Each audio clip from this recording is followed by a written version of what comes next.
Hey, welcome back to the Backyard Professor Chess videos. This is one of those games where you wish you had played, but pay attention because it's not too difficult to see how this combination worked so that you could probably truly play a game similar to this. There's a lot of ways you can do this. This is Wall versus Grant in 1978. So we're going to start with a queen-pawn opening. Yeah, baby, that's how we love it. And now white bumps up that queen-bishop pawn. Definitely c4. And the c4 pawn is eliminated. So now what do you do? You keep on developing, of course. Knight f3, and black will say, okay, let's get this center contested. White will say, let's bump up to protect that center pawn, of course, and now black wants to fianchetto. So here we go. We're going to get into a castling situation. White goes ahead and eliminates any central territory that black might acquire. So right now, white's center is really strong, and that's what makes the difference in this game. Now black goes ahead and fianchettos, of course, because that's why you push that pawn to fianchetto, and now white immediately goes on the attack. Look, he's got the center secured. He's opened up. He's going to get lanes. What's your next good developing move? That's a power punch, right? Queen a4 check. True, it's opening with the queen fairly early, but in this case, she's not going to be chased around, right? Yeah. So this will be interesting to see what happens. Black pulls his knight up there to block the check because the center is so secure.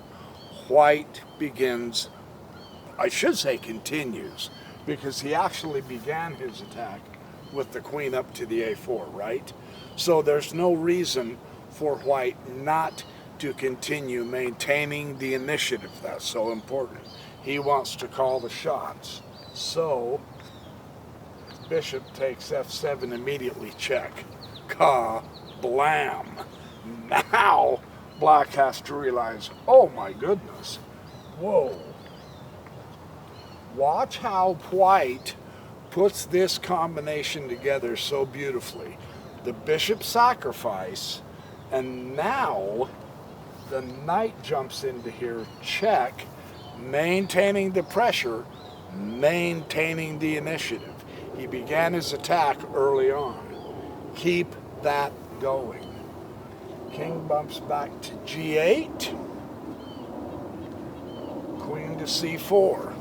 Check.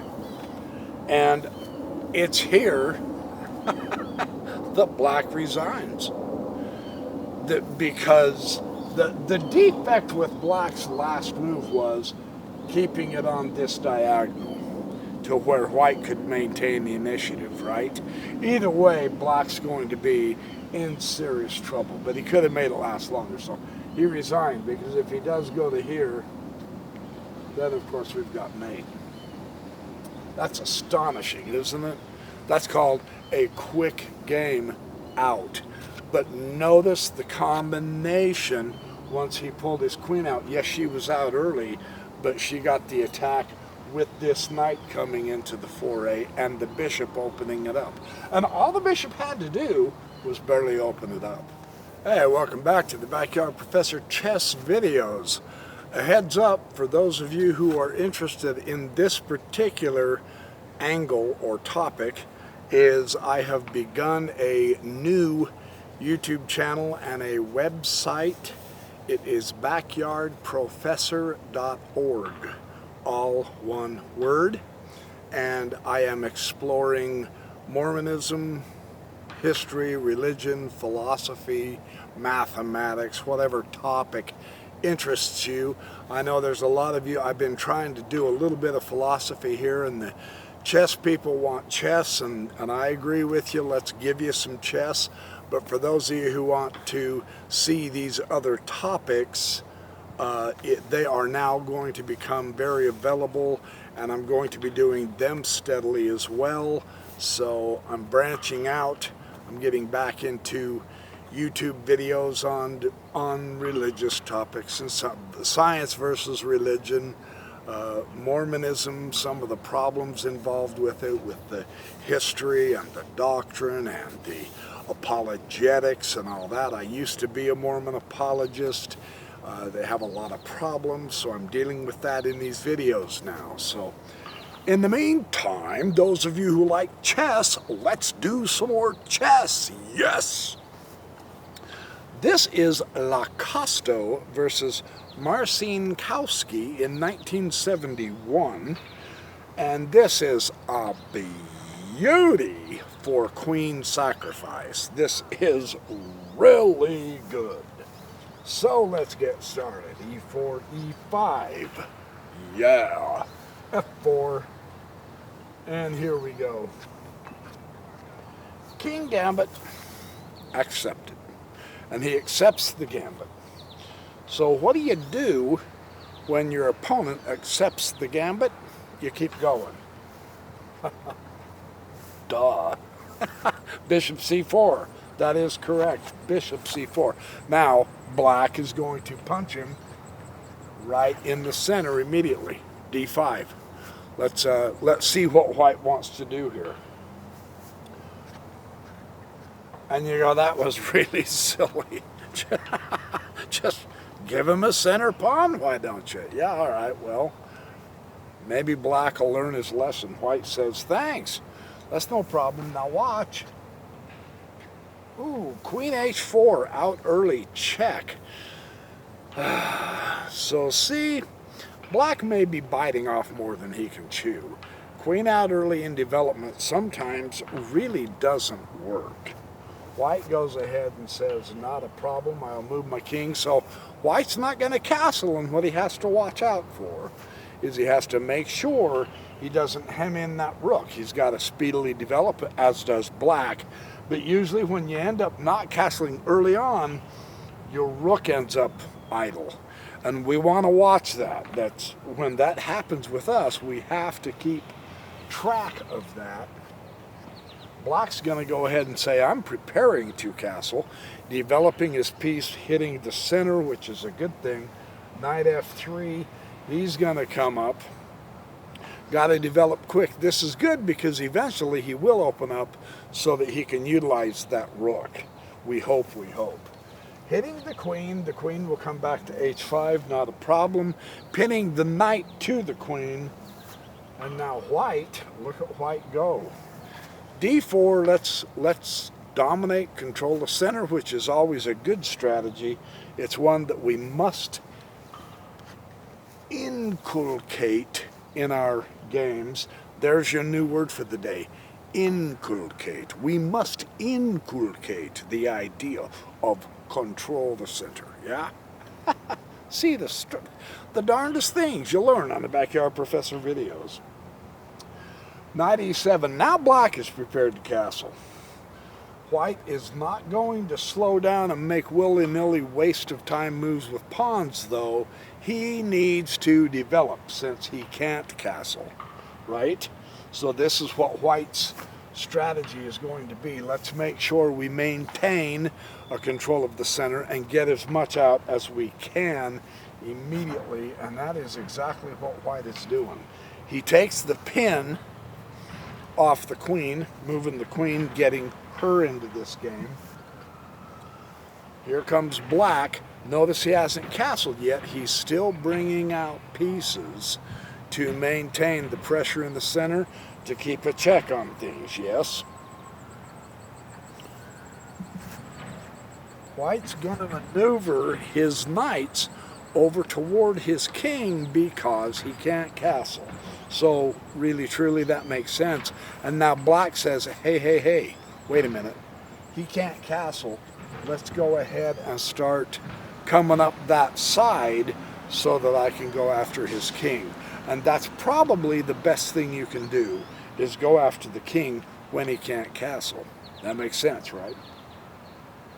Well, bishop is going to go ahead and take the knight, and the knight is going to go ahead and take the bishop. So white gives up the bishop pair in order to eliminate some pressure in the center, hopefully, and now he's going to bump up the center so that he can begin his march forward. He doesn't want to be steamrolled by black. There's no reason to let black have the incentive when you have a pretty good angle on the center at this point. Keep pushing. Gives you more space, right? We've talked about that before. So this will be interesting to see how this happens. F will take the E5 and the D will take the E5. Things open up just a little bit. And now the bishop will come to B4. Direct attack on the queen. Why not? You've got the option to attack that queen, attack her. Of course, he'll bump up the pawn, yes. So the bishop will come to C5. And now the B4. Remember, when your opponent attacks, black appears to be wanting to come and attack the king side because white hasn't castled on the king side. He can't. But so the proper response to that is you attack on the other wing. And the first man in the breakthrough usually will win the game, correct? So this, what white is trying to do is initiate a momentum here to keep going, because that's going to put that bishop probably out of play a little bit. And black recognizes this and immediately gives us a shocker. A shocker, I tell you. Queen takes F3. Check. Wow. Why does white do that? Because rather than respond to the opponent's attack, rather than respond there, he gains momentum here. He's not responding, he's taking the initiative. The queen sacrifice is entirely successful because it moves the pawns out of the way, and black can swoop in and go checkmate. Isn't that a fabulous queen sacrifice? That is beautiful, because he's got him scissored with the bishops. So instead of always responding to your opponent's threats, make threats of your own. This is a real beautiful illustration of that. So there is your chessercise. Remember, have fun, do good, be well, and stay active. I have lost 5 pounds. I know, I keep saying this every video, but I am going to continue losing weight. I'm going to try like crazy to get myself back down to a healthy weight. And I'm going to encourage you guys to do the same, and I'm going to detail my progress as I make it. So thanks for watching my Backyard Professor Chess videos, and I will see you in the next Backyard Professor Chess video.